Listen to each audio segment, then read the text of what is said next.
Ayan, bibita ng bata, scrambled egg. Anong tong batang to? Bibitakin na natin. Ay! Tapos, lagyan ng konting salt.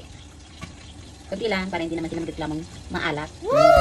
Then, meron tayong fresh milk. Kung anong gusto nyo yung gatas, pwede. Pero mas masarap fresh milk. Fresh milk, full. Galat na si Onday. Tapos, ano yung gagawin? Ipaghalu-haluin natin, ganyan. Para may halo yung fresh milk na yan. Ganon. Sila ako magluluto ng scrambled egg. Kahit ka magtaw, wala kang makain. So, ready to fry na. Guys, gamit tayo ng malaking palayok. Ayaw, diba? Sarap yung nangyari sa ngayon. Nagugay tayo ng butter. Para masarap yung scramble ng bata.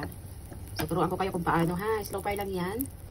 Ito yung itlog na mayroon siyang salt at saka 1 tablespoon ng fresh milk. Ito ay isang egg lang.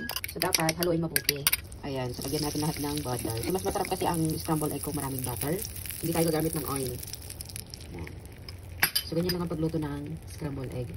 So, slow fry lang ha, para hindi siya masunog. Kasi, kung meron siyang fresh milk, alam nyo na, mabilis lang masunog. So, ganyan lang. Halo-haloin lang yung slow fire. Pero, ang tawag nila dito, pag minsan, omelette daw. Gusto ng mga bata ganito. Kahit sa pagluluto ng mga itlog, kinakailangan i-perfect mo kasi pag hindi perfect yung pagluluto mo, automatic alam nyo na ang pagkukumpli ng mga bata. Eh, ganun talaga mayaman eh. Pag nalasahan nilang hindi masarap, syempre automatic magre-reklamo yung mga yan. Ganyan lang ang pagluto. Slow fry lang ha. Ganyan. So, perfect to sa ilagay sa sa bread. Tapos lagyan ng cheese. At saka ketchup para na siyang burger na burger. O, di ba napansin nyo? Ganyan na siya. Hindi siya masusunog yan basta slow fire. Ayan. So, malapit-lapit lang katutsuhanan. Tiyaga lang sa paghahalo para hindi siya masunog. Ganyan lang. Ayan.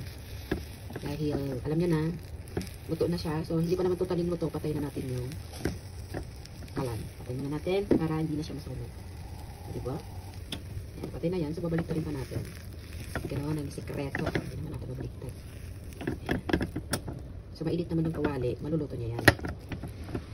Ganyan lang pagluto. Ayan, luto na siya. So, ang ganda ng color. Lagyan na natin dito sa plate. O, ganyan na siya. O, ganyan na magluluto ng masarap na egg.